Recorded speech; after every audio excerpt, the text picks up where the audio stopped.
என்ன செய்முறை செஞ்சோம்ன்ற சொல்ல மாட்டாப்புல, சங்கடப்படுவாரு. ஏன்னா தாய்மாமே முறையை சொல்லி காமிச்சோன்னு வச்சுக்குமே, அது செய்ய அவசியமே தேவை கிடையாதுல்ல. என்ன சொல்றீங்க? இங்க ஒரு மோதிரம் இம்பிட்டு 5-6 போட்டிருக்காப்புல, சங்கிலி ஒன்று போட்டு விட்டுருக்காரு.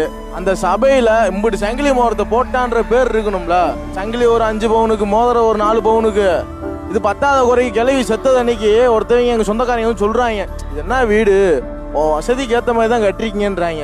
அவர் கிளவி செத்த 30 நாளையில அடுத்து வீட்டை கட்ட ஆரம்பிச்சிட்டாப்ல. எய்தாப்புல ஏடா அவன் ஒரு ஆல்ராண்டு அவன் பேச்ச கேட்டுக்கிட்டு வீட்டை கட்டுறேன், இந்த வீட்டுல நீங்க இருக்கணும். அவன் என்ன அவங்ககிட்ட சொல்றது, 60 லட்சத்துக்கு 70 லட்சத்துக்கு நான் வீடு கட்டி தரேன்றாரு. இன்னைக்கு அவருக்கு 50 லட்சம் 60 லட்சம் கடை இருக்கு, வீட்டு செலவு இருக்கு. அவர் ஒரு 60 லட்சத்துக்கு வீடு கட்டிருக்காப்புல. இம்புட்டு செலவு போக இம்புட்டு செஞ்சு கொடுக்குறாருண்டா, அப்புறம் அவர் தாய் மாமன்றதுக்கு உரிமையே இல்லாம போயிரும்ல. நான் ஒரு சின்ன வயசுல இருக்கும் போகும்போது ஆக்சிடென்ட் ஆயிருச்சு. எங்க அப்பா ஒரு 5 லட்ச ரூபா பெறட்ராப்ல, ஆக்சிடென்ட் ஆகி சீரியஸா இருக்கேன். 15 லட்சம் வேணும், அப்படா அவங்க மகனை காப்பாற்ற முடியும்ன்றாரு. எங்க மாமா கல்யாணம் ஆகி 3 மாசம் தான் ஆகுது. இந்த பொண்டாட்டி வந்த உடனே நகையை வைங்க, வச்சு அவரை காப்பாத்துங்கன்னு யாரு சொல்லுவா? இந்த உலகத்துல ஒருத்தவனும் சொல்ல மாட்டான் எனக்கு தெரிஞ்சு. அவர் சொல்லி இப்படி தூரம் உசுரோட இருந்து இப்படி பேசுறது காரணமே என் மாமாவும் எங்க அக்காவும் தான். மாமா அக்கால என் அப்பா அம்மா மாதிரி தான்.